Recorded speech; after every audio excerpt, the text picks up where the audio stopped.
Naka-off na yung charging niya sa 99%. Subukan natin buhayin, wala. Ang nakalagay doon sa voltage niya ay 13.75. Pero dito sa ating clamp meter, 13.49. Bali magkaiba talaga sila, no? Ayun na, nag-discharge siya ng... tumaas yung voltahe, oh. Sa app niya ay naka 10 volts. Doon naman sa manual ay mamamatay siya kapag nag 9.2 volts. Nasa 2% lang siya, oh. Parang mali yung kanyang state of charge dun sa app. Parang wala nang katapusan ng ating pag-testing. Meron pa rin siyang voltahe na 11.7 volts. Minimum discharge voltage. Ibig sabihin nagana, no? Parang ito na yung pinaka LVD mo. Pwede, no? Yan na, magandang araw sa inyo, no? Bali, yung battery natin, ilang araw na nating ginamit. Tapos, ngayon, i-capacity test na natin siya gamit itong ating capacity tester, battery capacity tester. Bali, nagamit na natin ito dun sa watt cycle na 100 Ah. Nagamitin ulit natin to para mapakita sa inyo naman yung capacity nung 12 volts 314 Ah na binidyo natin nung nakaraan. Bali, ilang araw nating ginamit yung battery para lang mag-cycle muna siya. Siguro mga 3 araw. Tapos ngayon, i-capacity test natin. Kaya lang, hintayin muna nating ma-full charge. Kasi yung araw ngayon, medyo makulimlim. Tapos sobrang hangin. Ayan ang ngayon, hangin. Ang hangin. Tapos, maulap. Tignan natin sa app yung ating battery. Ayan, bali ngayon, nagcha-charge yung ating battery, no? Ayan, may 11 ampere. Ang voltahe niya ngayon ay 13.5. Tapos hindi natin ginagamit ngayon yan kasi nga kina-charge natin siya. Kapatay yung load natin, tong breaker natin sa papuntang load, tsaka yung inverter natin yan. Kapatay yan. Naka-Meralco tayo. Yun yung ating battery. Bali, tignan natin kung ilang percent na yung up natin. Bali, ilang araw na natin itong ginamit. Ngayon, hindi na natin gagamitin. Full charge lang natin para mas maganda yung ating testing. Nakapag-cycle na siya ng ilang araw. Ayan, bali nasa 75% yung ating battery. Full charge siya ng 3.5 hours. Ito yung ating watts. Makikita nyo, napakababa lang, no? 320. Bali yung ating solar panel ay dalawang 550 watts. Pero ang na-harvest lang natin ay 340 watts lang ngayon. Tingnan natin kung mapu-full charge to, kung magkakaroon ng araw. Ayan, taas-taas naman siya. Tapos kapag na full charge na siya, pwede na natin siyang i-capacity test. Ayan, tumataas na. Ayan, nag 536. Ayan, sa loob ng 2 hours daw mapu-full charge. Paano kasi yung araw, pasulput-sulput lang. Baling gagawin natin para tumaas ng konti yung harvest natin. Tignan natin kung madumi yung ating solar panel. Punasan natin. Okay, sakit tayo sa bubong. Bali, pag ako naglilinis ng solar panel, kapag maulan, akit ako sa bubong. Pag naulan, ito yung ginagamit ko.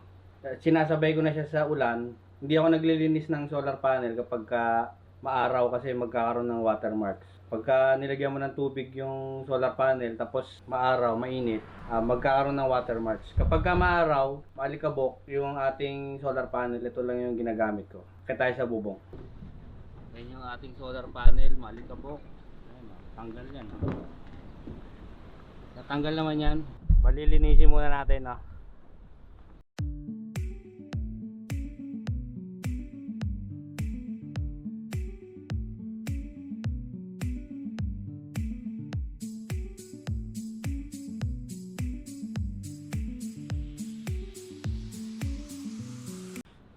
Ayan, ganun ang kabilis. Bali, makakatulong kasi yun para yung harvest natin ng araw tumaas pa ng konti. Bali, hintayin na lang natin ma-full charge yung ating battery. Bali, yung ating battery sa up ng ating watt cycle 99% na siya. Tapos automatic na yung charge nya. Naka-off na yung charging nya sa 99%. Subukan natin buhayin, wala.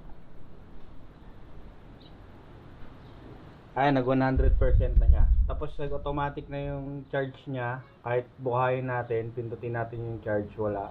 100% na yung ating battery. 13.91 volts. Ayan, bali full charge na yung battery natin. Inabot na natin ng full charge. Tapos yung ating solar panel, yan o. Buhay yan, pero 0 ampere na siya. Pakikita nyo yung ating solar panel, nag-blink. Sabihin, nalilimit na niya yung ating charging doon sa ating battery. Parehas yan. 14.2 volts dito. Ayan, parehas yan. Bali yung charging natin puno na. I-capacity test na natin, no. Bali, ito, no, 100% yung ating battery dito sa ating app. Tapos, ang nakalagay doon sa voltage niya ay 13.75. Pero dito sa ating clamp meter, 13.49. Hindi natin alam kung bakit magkaiba, no? Tapos, itong 100% na charge, kahit pindutin natin yung charge, hindi na siya nag-on kasi nga siguro, kasi 100% na siya. Ang gagawin natin, testan natin, kakabit muna natin itong ating battery capacity tester. Kabit natin, tapos tsaka natin buhayin. Kaya bali nakakabit na yung wire natin. Ito lang naman yan, yung positive tsaka negative. Yun lang naman ikakabit natin dyan. Tapos meron tong power supply. Saksak natin. Kaya nabuhay na siya. Tapos gagawin natin, i-reset muna natin. I-reset muna natin yung mga value na nandito, no? Itong mAh, milliwatt hour, kasi nagamit na natin ito nung nakaraan. Gawin natin, burahin muna natin, i-clear muna natin.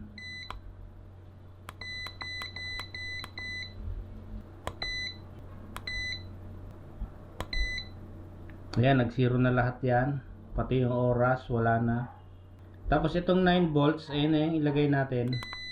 Ayan, naka 9 volts na siya. Tapos 10 ampere. 10 ampere lang yung ating gamitin. Ayan na, naiset na natin. 0, 0 na yan. Yung voltahe, wala pa kasi yung discharge natin, parang nakaano pa. Hindi pa napipindot. Pindutin natin sa app, yung discharge. Ayan, mayroon na siyang voltahe. Dito sa ating app, 13.7, pero dito sa ating battery capacity tester 13.3. Magkaiba talaga sila, no? Patayin natin. Buhayin ulit. 13.3 talaga siya, no? Magkaiba. Bali, ikabit din natin to para tignan natin kung saan malapit talaga yung voltahe. Ito talaga yung voltahe niya. Bali, tama yung ating battery capacity tester 13.3. Tapos yung ating app ay 13.7. Hindi natin alam kung bakit. Bali, magkaiba talaga sila, no? I-testing na natin. I-discharge na natin yung ating battery. Ito yung ating capacity tester. On na natin. Pag naabot niya yung setting natin na 9 volts, titigil na yung testing natin. Tapos makikita natin lahat ng detalye, kung ilang AH, ilang watt hour, kung gaano katagal na gawa yung testing natin. Makikita natin lahat yon. On natin, testing. Ayan na, nag-discharge siya ng... Ayan, tumaas yung voltahe, oh. Naging 13.6 na. Sabihin, wala kasing load tayo kanina, kaya nagkaganon. Mababa yung reading natin. Walang load. Tapos yung ating amperahe, 10 ampere. Ang wattage na nakokonsumo ay 136 watts. Gumagana yung ating amperahe, tsaka yung watt hour. Tapos yung ating oras, nagbi-blink din. Tapos yung ating temperature. Yan. Eh na nga, no, nung nabuhay na natin yung ating capacity tester, tumaas bigla yung voltahe, naging 13.6. Ito sa ating app, merong, ang voltahe niya ay 13.6. Nagdi-discharge siya ng 10 ampere, 137 watts. Compute natin kung gaano katagal. Yung ating battery ay 4019 watt hour. Divide natin sa 130 watts. Ibig sabihin, lalagpas tayo ng 30 hours para sa testing natin. sa capacity testing natin. Kung maabot niya yung 4,019 watt hours, maganda yung battery natin. O kung lalagpas pa o mas malapit siya sa watt hour na yon, magkasabay kasi yung malalaman natin yung watt hour tsaka yung ampere hour na ilalabas ng ating tester. Bali matagal-tagal natin itong matetest kasi nga yung ating tester ay mababa lang yung capacity na kaya, hanggang 150 watts lang. Pero wag na natin isagad sa 150, 130, okay na tayo doon. Tsaka habang bumababa yung voltahe ng ating battery, bababa rin yung amperahe, bababa rin yung wattage nung dinidischarge niya. Kaya mas tatagal pa yon sa 30 hours. Abangan na lang natin yung kakalabasan nito, no? Ito na yung ating testing ngayon. Inabot na tayo ng 18 hours and 50 minutes. Ang voltahe natin ngayon ay 13 volts. Tapos yung amperahe, ganun pa rin.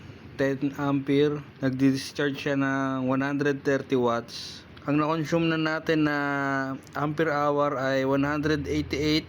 Ang ating watt hour ay 2,477 watt hour na yung ating na-consume.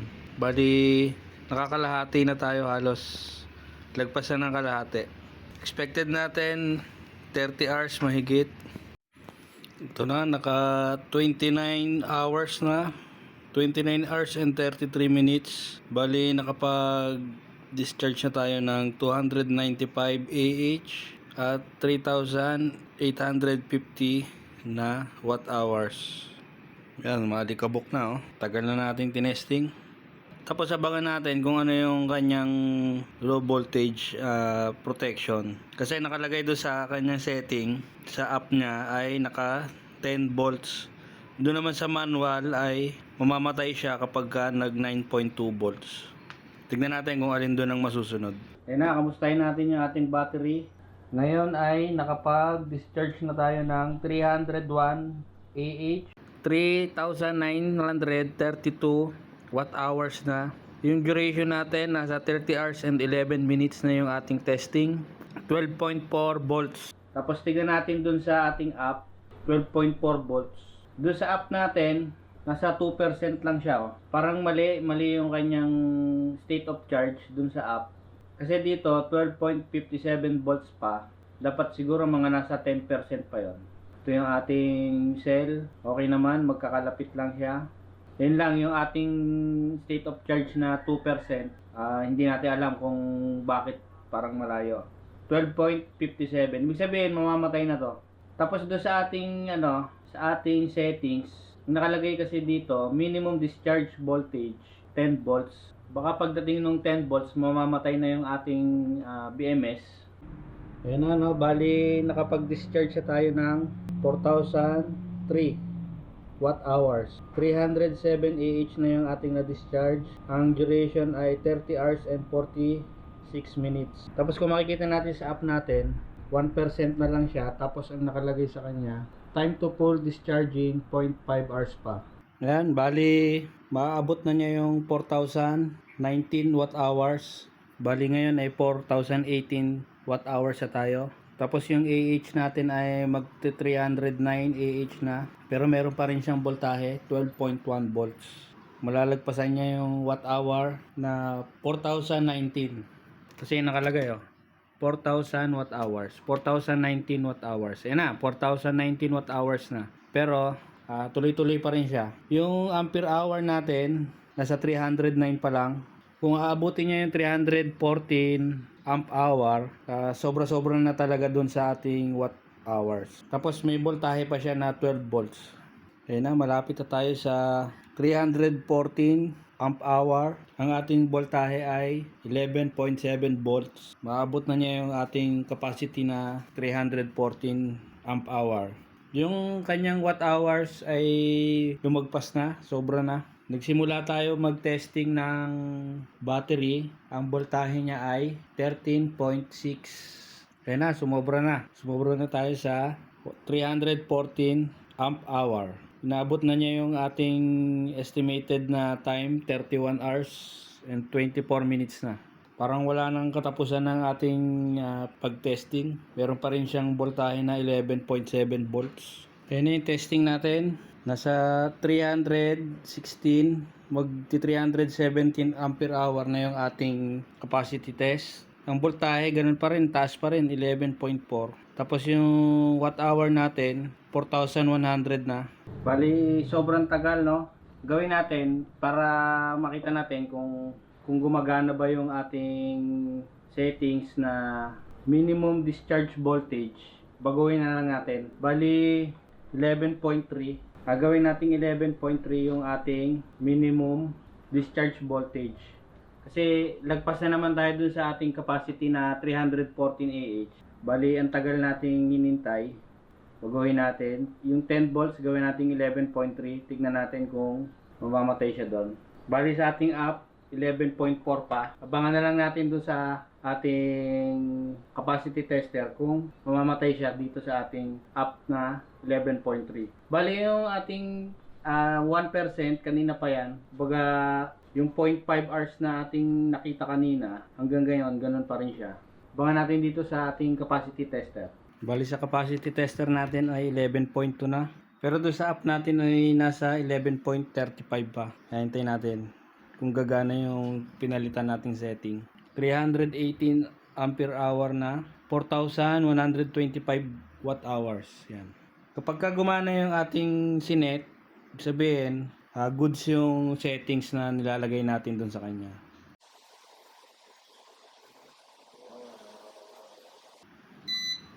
Yun.